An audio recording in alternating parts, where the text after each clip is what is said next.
मैं नम्रता कौशिक प्राथमिक विद्यालय तिंदौली में कार्यरत हूँ। मैं दिनांक 14 जनवरी 2024 को विद्यालय में म्यूचुअल ट्रांसफ़र लेकर आई थी।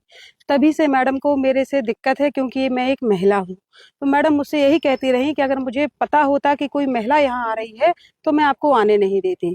फिर 2 फरवरी 2025 को मेरी मैम ने मुझसे षड्यंत्र के तहत विवाद किया और पुलिस को बुला लिया। पुलिस को बुलाया, पुलिस आई विद्यालय में, तो मैं मानसिक रूप से परेशान हो गई। इसकी सूचना मैं बीएसए महोदय के समक्ष लिखित पत्र लेकर मैंने प्रस्तुत की।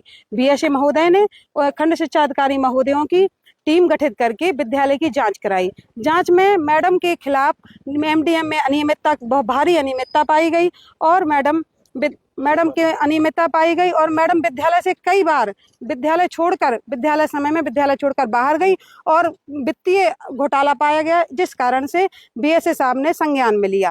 फिर प्रशासनिक जांच, मैडम प्रधानाध्यापिका महोदया डीएम महोदया के पास गई। डीएम महोदया ने प्रशासनिक जांच के आदेश दिए। प्रशासनिक जांच के उपरांत प्रशासनिक जांच की आख्या के आधार पर बीएसए महोदय ने दिनांक 28 जनवरी 2026 को प्रधान अध्यापिका महोदया को निलंबित कर दिया। निलंबन होने के बावजूद भी प्रधान अध्यापिका महोदया 3 महीने में मुझे विद्यालय कोई अभिलेख नहीं दिए गए। आज भी विद्यालय में मैडम के ऑफिस में ताला मैडम का पड़ा हुआ है। बिना अभिलेखों के, बिना एमडीएम के चार्ज के, वित्तीय चार्ज के मैंने अपने खुद के पैसों से 3 महीने तक विद्यालय चलाया, विद्यालय का संचालन किया। और पहले भी, पूर्व में भी मैडम जब चंदौली प्राथमिक विद्यालय चंदौली में थी, 2010 में मैडम सस्पेंड हुई और मैडम के ऊपर विभागीय कार्रवाई की गई। 1 साल के लिए मैडम का इंक्रीमेंट रोका गया और फिर मैडम ने कूट रचित तरीके से दस्तावेज बना के राज्य अध्यापक पुरस्कार प्राप्त कर लिया, जिसका उपयोग वो शस्त्र की तरह प्रयोग करती हैं। उनके राज्य अध्यापक पुरस्कार की भी जांच की जाए।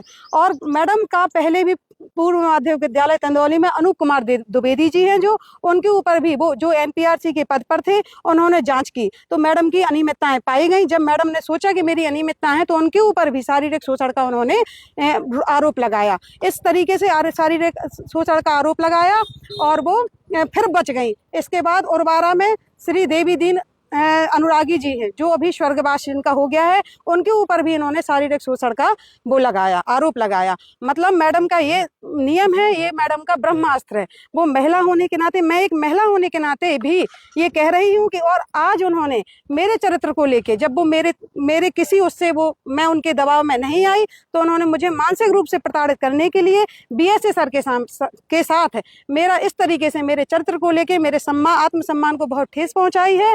उनका ये काम है कि वो जब अपनी गलतियां उनकी पकड़ी जाने लगती हैं तो वो शारीरिक शोषण का आरोप लगाती हैं।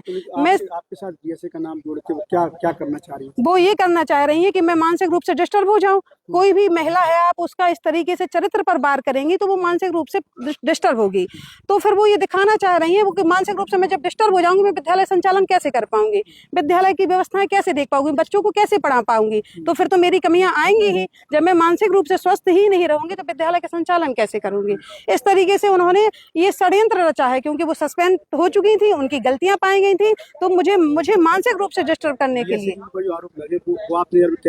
नहीं, बिल्कुल गलत है। बीएसए महोदय ने बिल्कुल उनके खिलाफ, बीएसए महोदय मेरे विद्यालय में आज तक नहीं आए हैं। उन्होंने टीम गठित की है। पहले खंड शिक्षा अधिकारी महोदय आए थे, उन्होंने जांच की थी, तब मैडम के ऊपर आरोप सिद्ध हुए। फिर प्रशासनिक जांच हुई थी जिसमें सल्तनत परवीन मैडम आई थी, उन्होंने जांच की है। बीएसए महोदय के लिए जो भी उन्होंने कहा है वो बिल्कुल निराधार है, असत्य है। इसकी जांच की जाए और मैं महोदय से निवेदन करूंगी कि अगर जो भी आरोपी हो तो उसके खिलाफ सख्त से सख्त कार्रवाई की जाए, जिससे आगे कोई भी महिला किसी भी पुरुष के ऊपर गलत इल्जाम लगाने के पहले 100 बार सोचे। उसके साथ कोई और, मेरे साथ कोई और भी लगा विभाग का? हाँ, विभाग के लगे होंगे। अब वो मैं जानकारी में नहीं मुझे है, क्योंकि मैं ऑफिस में ना मेरा जाना है। अब बस ये है, जब ये परेशान करेंगी मुझे तो मैं शिकायती पत्र लेके 1-2 बार ऑफिस गई हूँ। बकाया ना मेरा ऑफिस में जाना है, ना मुझे ऑफिस की कोई जानकारी।